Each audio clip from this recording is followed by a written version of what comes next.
Yesu ashimwe bavandimwe, inshuti bakundwa, ndabasuhuje mu izina rya Yesu, amahoro y'Imana n'abane namwe, nongeye kugaruka muri pati 2 yo ku kamaro k'intama, kuko hano turi muri Bohoka Ministry, aho dukoresha iby'Imana yaremye mu gitabo cy'itangira igice cya mbere. Imana yaremye ibintu bitandukanye, bishyira ku butaka ngo tubigenge abantu, tubitegeke, biduhaho ubutware ngo tubikoreshe icyo dushaka. Muri ibi bintu rero habe ibimera, habe n'inyamaswa, buriya buri cyose gifite umumaro, kuko Imana ntabwo ari guta igihe irema ikintu kidafite umumaro. Uyu munsi wa none nta n'ikintu kizakuzaho ku buzima bwawe kitazakemurwa n'ibintu Imana yaremye.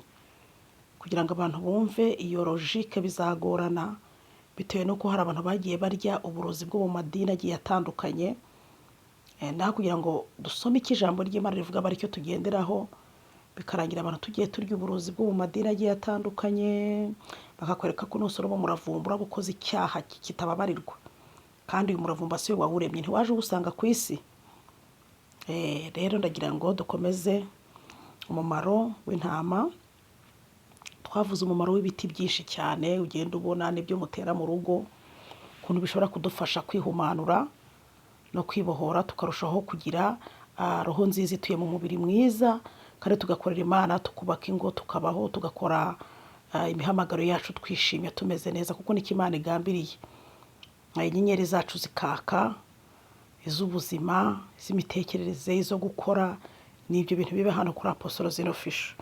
Umuntu mushyashya kuri subscribe kugira ngo utajya ubura izindi nyigisho. Utarumvisha igice cya mbere agenda cyumve, yumva umumaro w'intama mu buryo bwo kuba wakurura amarozi ari mu mubiri wawe ukoresheje intama. Imana ishimwe. Uyu munsi ngiye kuvuga ku ntama ifite ibara ry'umukara. Buriya iyo turebye usanga intama zifite amabara nyine, kandi murebwa ko n'abantu mwagiye mujya kuraguza hano, hari igihe bakubwira ngo uzazane inkoko y'umweru, inkoko wenda y'ibara ry'umukara. Hari abantu benshi bagiye bajya kuraguzamo hano, bagiye batuma amatungo magufi y'amabara y'umukara. Uretse ko wenda utabitwandikira muri comment ngo uvuge ngo nigeze njya kuraguza barayintuma, ariko akenshi abantu mujya kuraguza babatuma inkoko, inka, ihene ifite ibara ry'umukara. Buriya iyo turebye intama muri rusange, intama buriya ni itungo ryiza nk'uko nabibabwiye, niryo tungo ku isi ridafite nk'umuvumo, niko nabyita. Ririho igitinyiro, Imana yaremanye igitinyiro kidasanzwe. Murabizi ko bavuga ngo ntama w'Imana, intama wa bene, intama ntiwabona yakugiriye nabi, intama. Nta niyo banatambaga mu bitambo kuva kera, Imana igasaba igitambo cy'intama, ntama yotswa. Imana ikunda igitambo, ariko gikoze. Mwari mwumva abantu batambye igitambo cy'ihene se ku Mana? Hari aho mwari mwabyumva ihene zijya kwa za Nyabingi? Hari Nyabingi murabona isaba intama? Simbizi niba hari ibaho, njye ntayo nzi. Inyinshi zisaba ihene n'inka n'inkoko. Ariko ntayo ndumva yasabye ingurube cyangwa ngo isabe intama. Rero niyo mpamvu iyi ntama Imana yiremanye ubundi budahangarwa. Inkuba ishobora gukubita, igakubita amatungo yose ari aho, abantu, amazu, ariko nta nkuba yakubita intama. Kuko intama iremye rero bitandukanye n'ibindi biremwa by'ibinyamaswa, biyihesha kuba hari ikintu yatumarira mu buryo bw'umwuka. Kuko murabirika ko cyagiye Aburahamu Imana yabwiye ngo ajye gutamba Isaka, ariko yareba ko yayumviye, yagera Imana ikamubwira ati subira nayo umwana wawe aho gutamba iyo ntama yafashwe mu gihuru. Imana yishimira intama bikomeye. Niyo mpamvu nawe uyikoresheje nta cyaha waba ugize gute ukoze. N'ubundi murayirya. Noneho rero ngeze ku buryo bw'uburyo ushobora kwirukana imyuka mibi iri iwawe. Hari ukuntu ushobora kujya mu nzu ahantu gukodesha. Nk'abantu mwebwe mukunda gukodesha n'amazu, mwebwe mwagakwiye kujya mubanza no gusenga amasengesho menshi. Abantu mukodesha inzu, mujye gukodesha amazu, abanza bakorera icyigisho cyanyu ntabwo mbizi. Abantu mujye gukodesha amazu, ayo mazu muba mugiyemo ntimuba muzi abayubatse ukuntu bayabonye. Hari n'abagira imitungo ivuye mu bitambo. ikintu hazagikorera nk'ikiganiro kwacyora kuko ni ikiganiro nabwo kinini, cyangwa se abantu babagamo bakaba barakoremo ibigeso bibi, nawe ukaza ugapfa gukubitamo ibintu ngo urimutse, ngo ugize gute, ngo urimutse ugapakira amamodoka ukamena. Ari iyo nzu ugiyemo uyivuyemo uzi yarabayeho ati, wari uyirimo uzi yisasiraga ibiki akiyorosa ibiki, wari uyirimo uzi yasengaga iyihe Mana, uzi yakoraga ibiki nijoro. Bantu mukodesha mupfa kwimukira mu mazu mugapfa kwituramo, ntabwo ubundi byemewe kwimukira mu nzu guhita ugenda uturemo ibintu byawe usase utari wagera ngo uhakore isuku, ujyaneyo ibintu byirukana imyuka mibi, uhasengere unabyirukana, ukore igikorwa cya gihanuzi rituweli, ukora giti prophetique yo kwirukana imyuka mibi yose yaba iri muri iyo nzu. Hari inzu zubakiwe ku miti bubaka, ariko hariho ibintu bakazubakiraho ku biti bagatabamwe ibintu kuko bayubaka ntuwari uhari. Hari ibyo bashyira mu makostra, hari ibyo bashyira mu maparafu, ntabwo ubizi ibyo. Hari ibyo bahomera mu nkuta. Mwakabyaramwe bantu mukodesha amazu y'abantu, mufite ibibazo mwebwe mugapfa kwiroha mu mazu mutabanje kuzisengera. Mukanya ngo nayiramo ibidayimoni biranika. Iyo nzu wapfuye kwiraramo uzi ba nyirayo barayubatse gute, barayibonye gute. Simbabujije gukodesha, ariko mbere yuko ujya mu nzu y'ubukode uyinjiye mu munsi wa mbere, banza usengera iyo nzu, ukoremo isuku, uhahumanure, utwara umunyu, utwara ububane se, utwara indagara se, kumwe n'abigisha babishyira ku mbabura. Imyuka mibi burya iragenda iyo umaze kuhasengera uhita ucana n'icyo kintu, kuko n'ubundi abari iyawe uba wayishyuye, uba ugomba kujya kuyikoreramo icyo ushaka. Ni urugero, wenda uje mu nzu y'umuntu wabagamo wenyine, wenda yiyahuye yimanitse mu nzu baza gukuramo intumbi, nawe nyuma y'iminsi ngahe ngo mundangire inzu uraje, uwo mwuka w'umuntu wiyahuye we ntuzakurigiramo cyangwa ngo gutere. Uje gucumbikamo umuntu wirirwaga winjiza abagabo buri munsi umwe asohokamo, haza undi. Uraje nawe muri cya cyumba basasa muri abo ariko ushashemo, abo badayimoni b'ubusambanyi yakoreragamo uzabukira. Uraje ukodesha inzu yarimwe abasinzi birirwa biteretse amayoda bagasinda bakaba ibyatsi mu nzu. Uraje nawe niyo ukodesheje, iyo myuka y'ubusinzi izahita kwataka, uzayikira. Mujye mujya mu mazu mwabanje kuyasengera, kuko ntabwo muba muzi abavuyemo. Muvanda uhura n'umuntu hanze ariko ntabwo ubuzi mu nzu iwe ibyo akoreramo. Ni nk'aba bantu bajya bagura ibikoresho bya okaziyo. Yego, gahura ukagera ukagura amatora ya okaziyo. Iriya matora ya okaziyo ugiye kugura, ibyuka byayo byari biriho, urabizi wowe? Urabizi ibyuka byo kwiriya matora ya okaziyo uguze? Simbebujije kugura ibintu bya okaziyo, bigure ariko ubanza ubisengera unabihumanura. Niba kwa muganga bashobora gukoresha akantu barangiza nyuma kugira ngo bagakoreshe ku wundi muntu, baza kakanyuza mu mashini bakajya kugasterilizinga mu mashini, kagashya bakagatwika bakagira gute, kugira mikorobe ziriho zipfe, cyangwa muri hoteli. Kuki aba bantu bafite ubwenge mu buryo bw'umubiri, mu buryo bw'umwuka mukabura ubwenge bwo gusteriliza ibintu mwaguze bya okaziyo, gusteriliza inzu mwinjiyemo zitari izanyu? Intebe, ntabwo uzi ko mu ntebe bajya bapfunengezamo ibirozi, ukava muri salo kugana n'umuntu waba ugiye kuri toilette agahita asisizamo ukuboko, hahandi mu ntebe akasosizamo ibirozi bikazagutagangaza.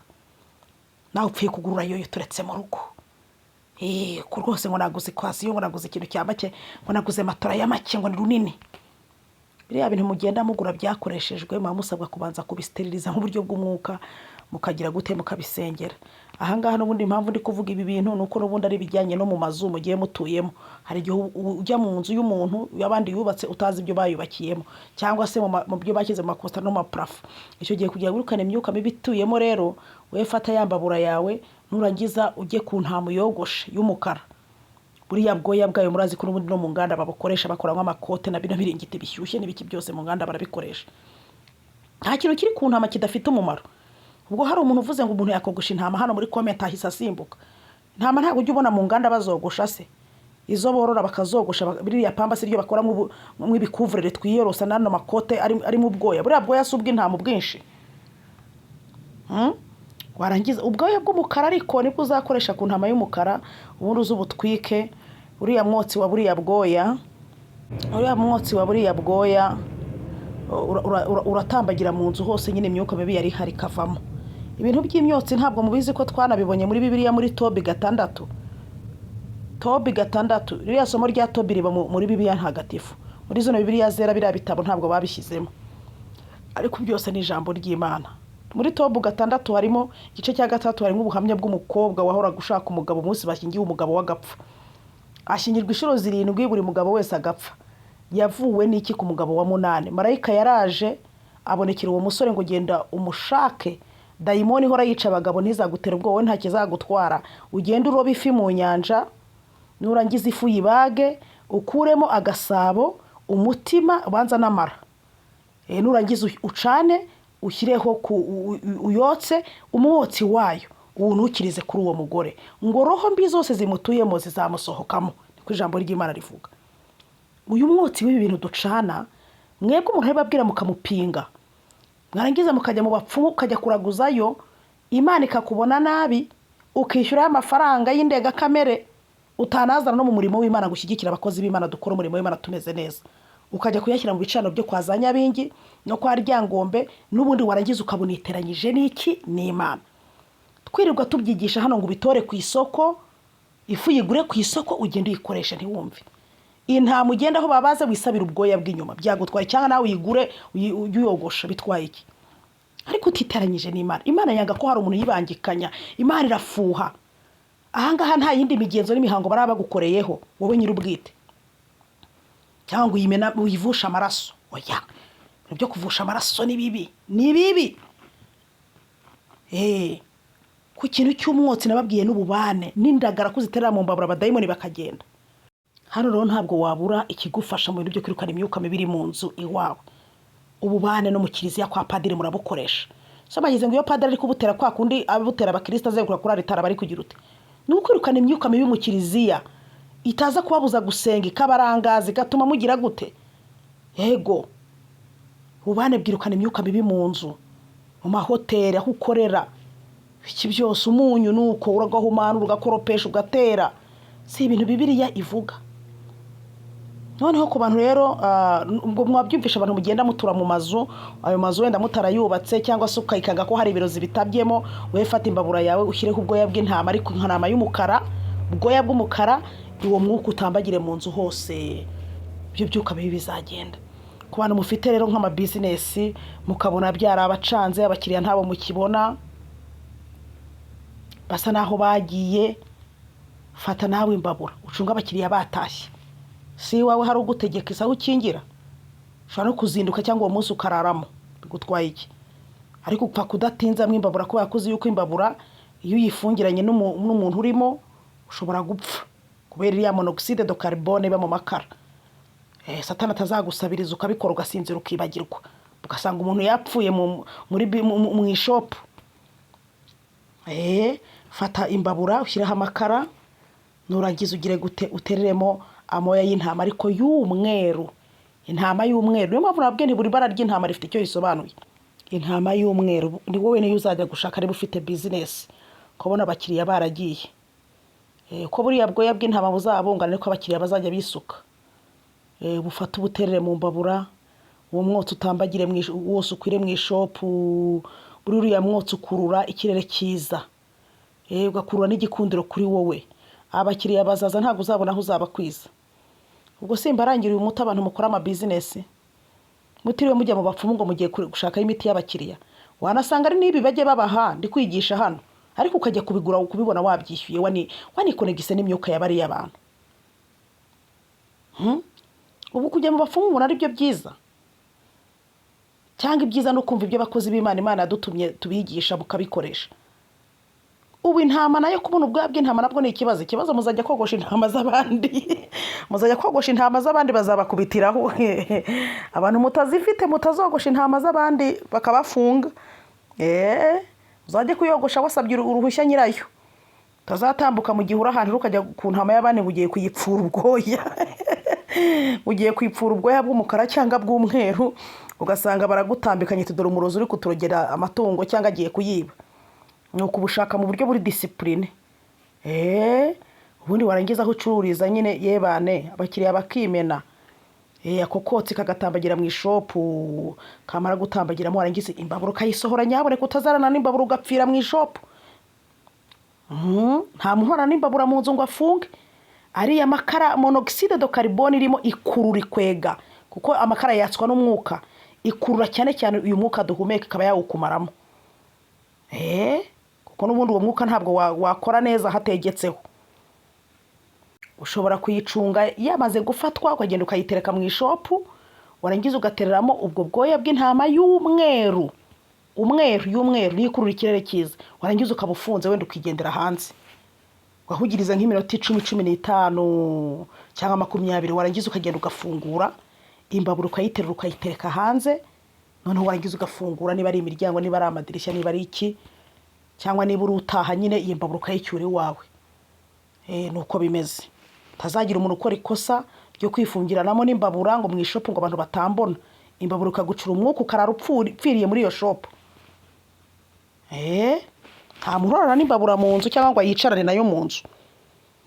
Cyane nk'amashopu ndabizi ko ataba ari na manini, akenshi aba ari icyumba kimwe cyuzuyemo ibintu byinshi cyane, urumva ushobora gutereramo iyo moyo ubundi ukaba usohotse, ukaba wegetseho ukaba usohotse, ukaba ugiye hanze wizembazembye, urindiriye ko umwuka ukwirakwira mu ishopu hose, warangiza imbabura ugahita uyisohoramo. Imana ishimwe. Shalom. Umuntu unyumvishe bwa mbere ntagenda adakoze subscribe kugira ngo ajye abasha gukurikirana n'ibindi biganiro binyura hano hanyura ibiganiro byinshi bitandukanye, ijambo ry'Imana, Nyagasani agenda duhezagira aciye mu bintu bigiye bitandukanye. Kandi niba ukunda ibiganiro binyura hano, usige like rwose, niba kwandika comment bikugora. Ubundi nababwiye ko uko mumpa like mukampa na comment nibyo bimotiva kongera gutegura ikindi kiganiro. Mbonye nta kintu mwasizeho mpita mvuga ni bantu bya bintu nabateguriye babirebye bigendera, ntago byabashimishije, nkahita ncika intege. Rero nimwe mu ntera courage, mujye mu ntera courage rero.